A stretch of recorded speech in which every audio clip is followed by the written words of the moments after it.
It's an enormous pleasure to be here. It's a rare thing for a man of 68 years to be able to thank his not his supervisor, but his mentor, who is in the room, though Tarnia Cooper is only the age of my oldest child.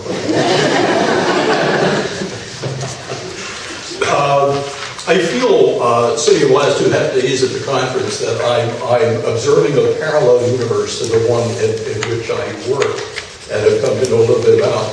The London-centered, often Dutch-influenced world of painting that we've talked about as characterizing British painting in the Tudor and early Stuart period is in a way a parallel to the world of provincial painting, most of which is portraiture, in the same period. Making art in Tudor Britain has encouraged a much closer investigation of the practical circumstances in which portraits were produced in the Tudor early Stuart period. And to a social and local historian of England, such as myself, the project begs questions about the relationship between patrons and painters, and also the informal associations with which both patrons and painters formed amongst themselves. So this is a paper about patronage and the way in which patrons were organized. They also lead me to think of these issues in terms not only of the national scene that we've talked about the last 2 days, but of the regional scenes of cultural activity, which also very actively pertain throughout England at this time, well beyond the bounds of Concordia. The fact is that we've been so preoccupied with the production of portraits in and around London and the court that we have generally neglected those activities as they took place in provincial England. And yet the provincial scene did not merely mirror the metropolitan in its portrait activity, rather I think it presented quite different patterns of production, and those patterns varied from one area to another. It is, in several respects, a parallel universe in which this 1618 or so portrait of John and Joan Cook of Gloucester is a typical example. I'm not going to talk at length about this. I published a little about this, and I'm delighted to talk about it with you privately after, but we've seen no images thus far of what provincial vernacular portraiture looked like, and this is the beauty of the type, and so I just thought I'd let you gaze at that. It's also one of my favorites. Instead, in the next few minutes, I'd like to consider some of these questions and offer some tentative responses to them. How, for example, the groups or circles of patrons or of painters communicate amongst themselves when they were based outside the metropolis. How did a provincial patron find a painter? Did relations between patrons and painters differ, not only from the familiar London scene, but also from one region of provincial England to another? Can we speak of English regional portraiture? Did regional variations in the social or geographic context play any role in the production or appearance of regional portraits? And if so, what sorts of variations can we observe from one area to another? First, let me say that provincial patrons, and to some extent painters as well, often gathered in informal circles whose members already knew each other and shared some common interests and experiences. Members of patrons' circles in provincial England drew upon those relationships when it came to choosing a painter, often employing the same painter or groups of painters as their friends or associates. Members of provincial painters' circles typically shared experiences of apprenticeship and eventual membership in the same guild. They also often shared an understanding of the same local vernacular culture. Family ties, apprenticeship associations, and social connections also frequently contributed to their shared experience. Both kinds of circles seem geographically specific, and their geographic setting seems to have influenced the size, the social composition, and even the approaches to visual imagery characteristic of each circle. Given the survival of sufficient archival evidence, I would propose that at least a few such circles of patrons and of painters may be identified, may be described and linked in interesting ways to the sorts of paintings they help to produce. The operation of circles in the county of Kent makes an interesting comparison with those in the much larger area anchored by the northwest cathedral city of Chester in the same era approximately 1580 to, let's say, 1640, though that's an approximate date range. As I hope to show, these two examples suggest the wide range of patrons and painters' circles which we might expect to find in most parts of provincial England, and something of their operation as it applied to portraiture. Areas like, and here comes the historian who just walked in the door, as you'll hear in a moment. Areas like Kent were most likely of all to enjoy the broadest spectrum of patronage and painterly experience. Its rich soils and temperate climate made for some of the most productive agricultural lands in all of England.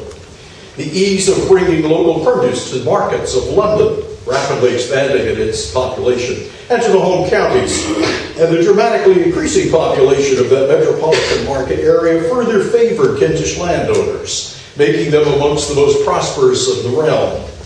Its geographic location along some of the most direct trade routes between London and the continent, obviously, across there, allowed it a close and sustained contact with those two vibrant poles of cultural activity. London served throughout this era as by far the largest cultural hub of the realm, this we know.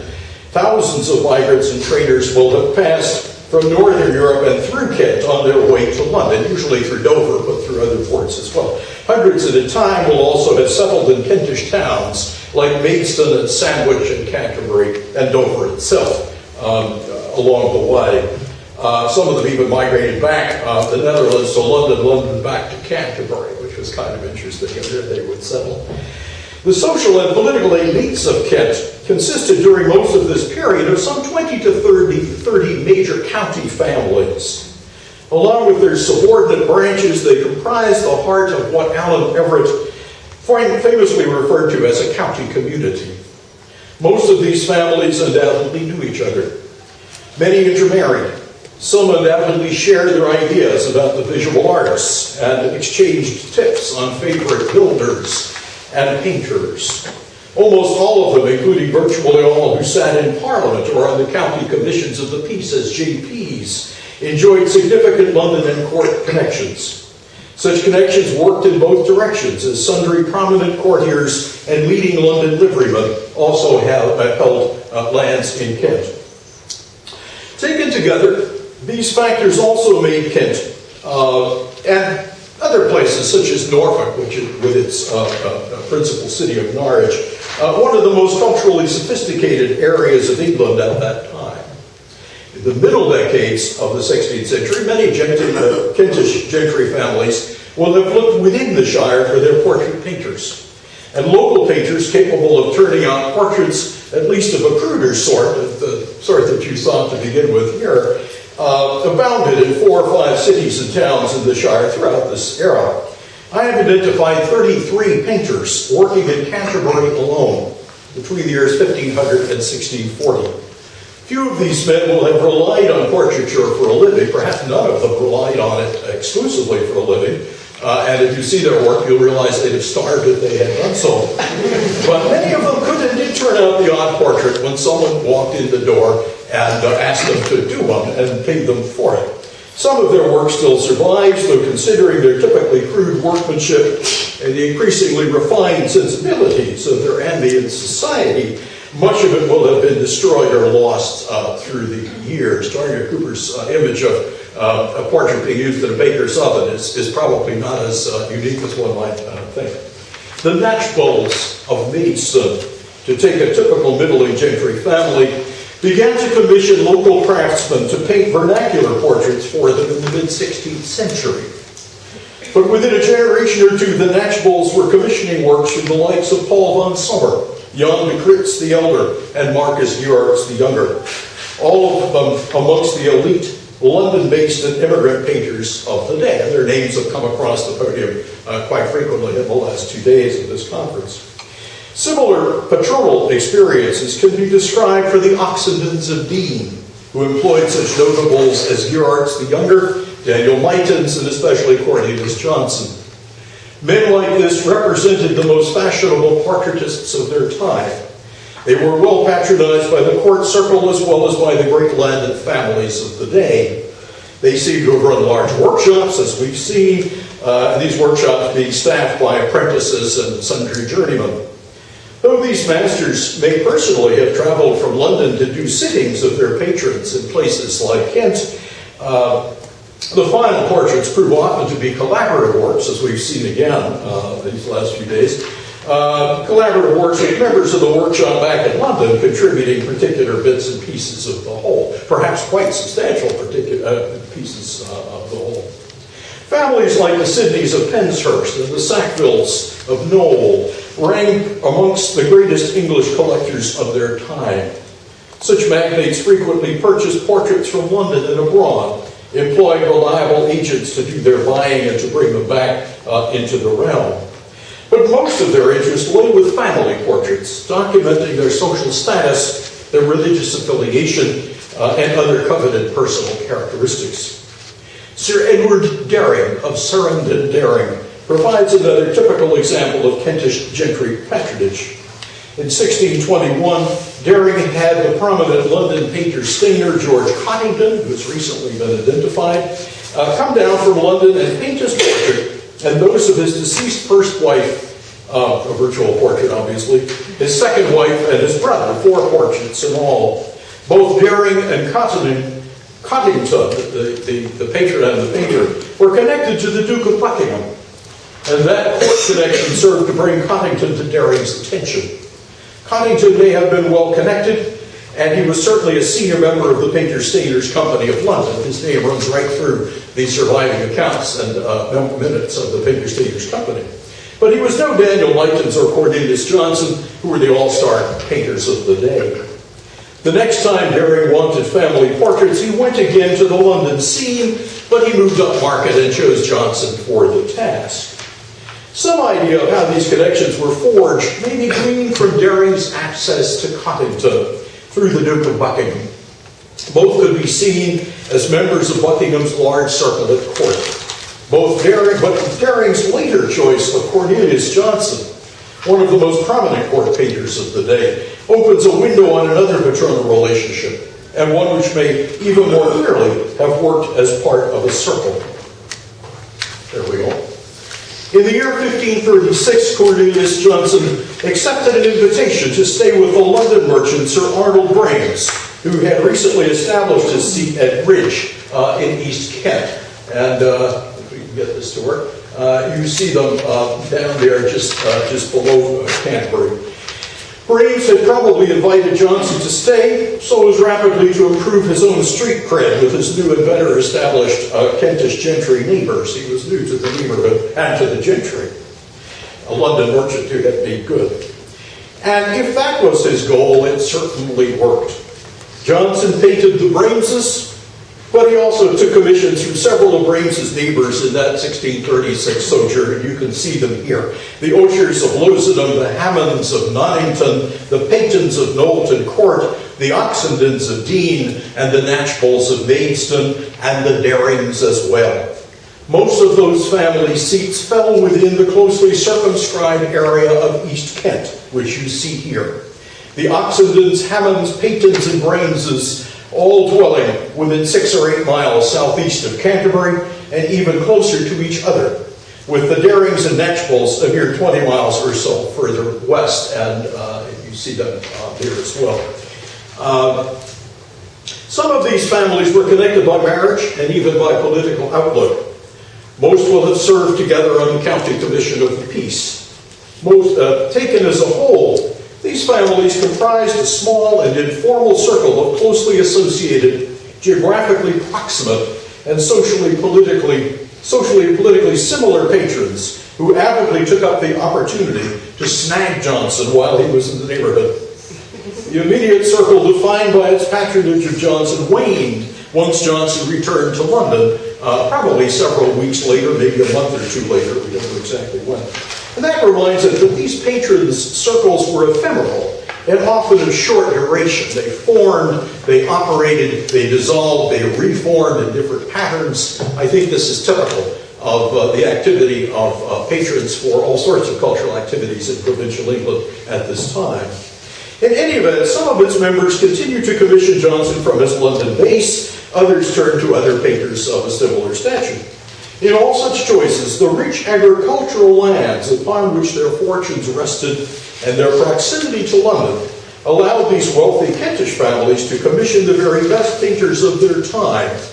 Their proximity to Dutch and Flemish emigres imparted a taste for Netherlandish painting, so that we see Dutch-born or Dutch-trained painters like Johnson, Marcus Geraerts, the younger or Jan de Crits the elder, and Paul van Sommer, widely employed in this provincial hinterland. The area anchored by the city of Chester yields a very different story.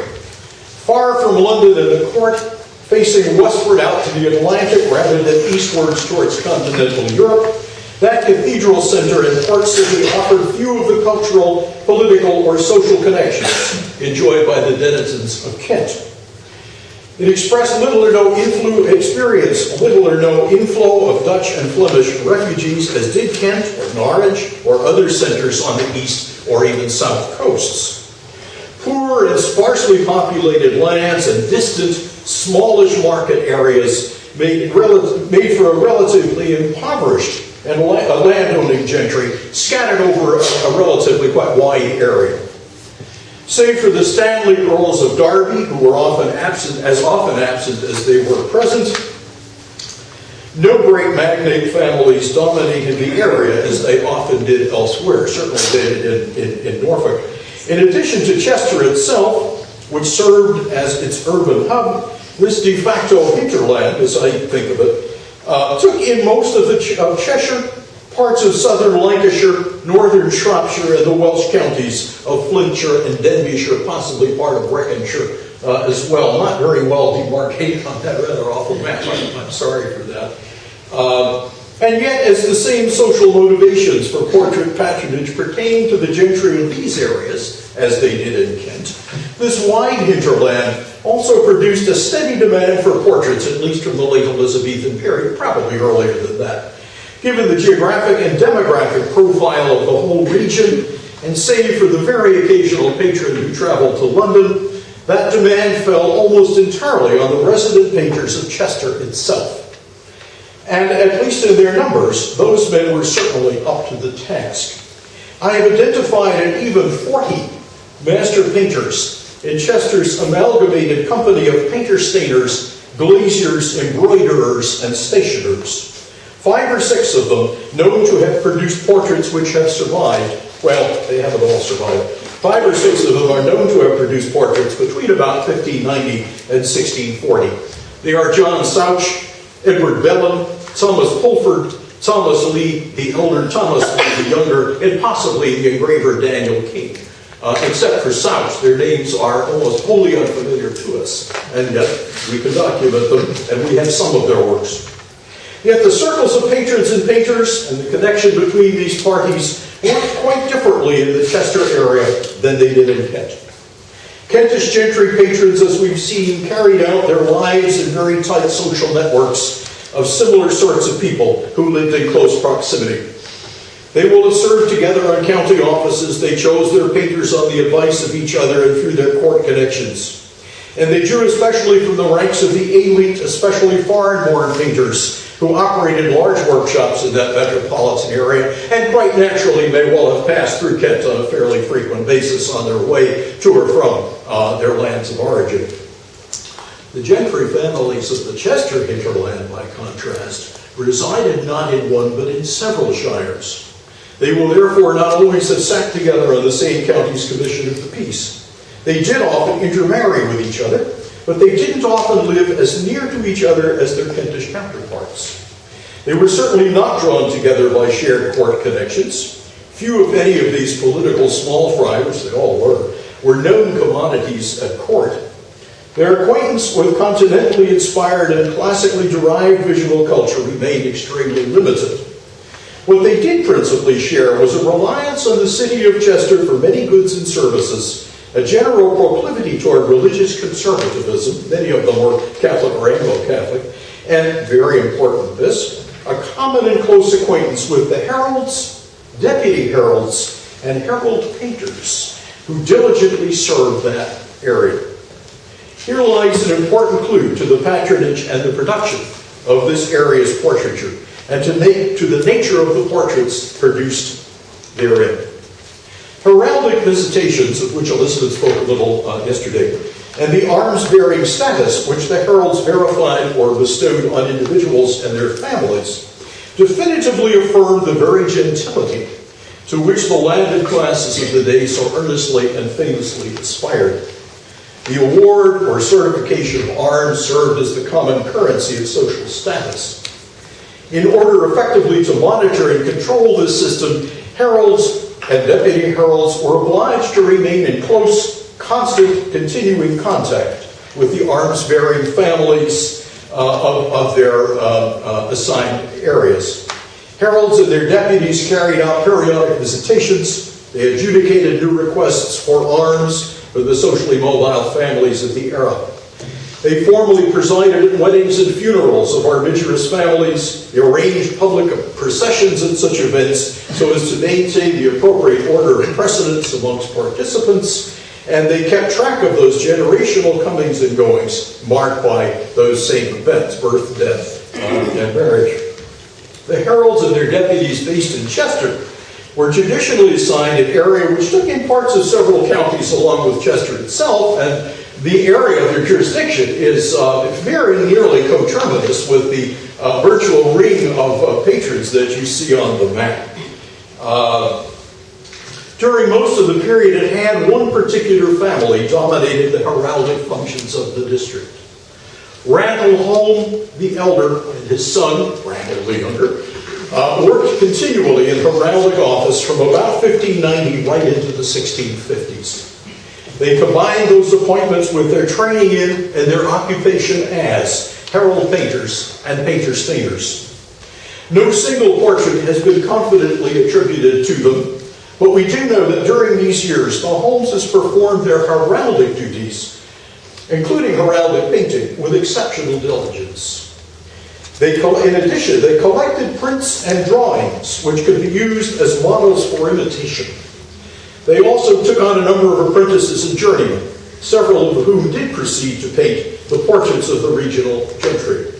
This particularly included John Souch, who dies in 1645, possibly killed in the siege of Chester during the Civil Wars. Though that's a guess, and don't tell anybody I said that.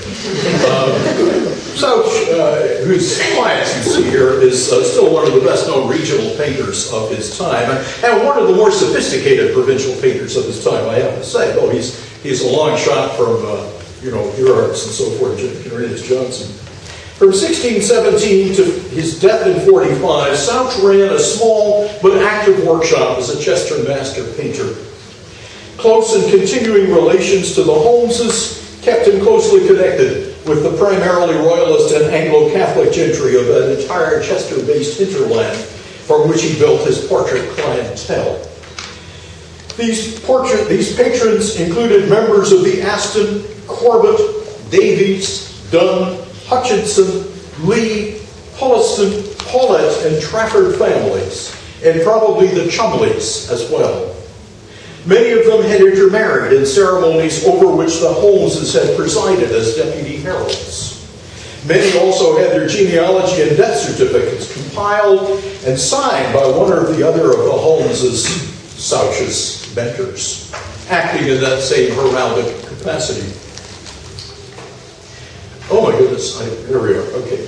At least 16 of Souch's portraits survive to the present, 6 of them signed.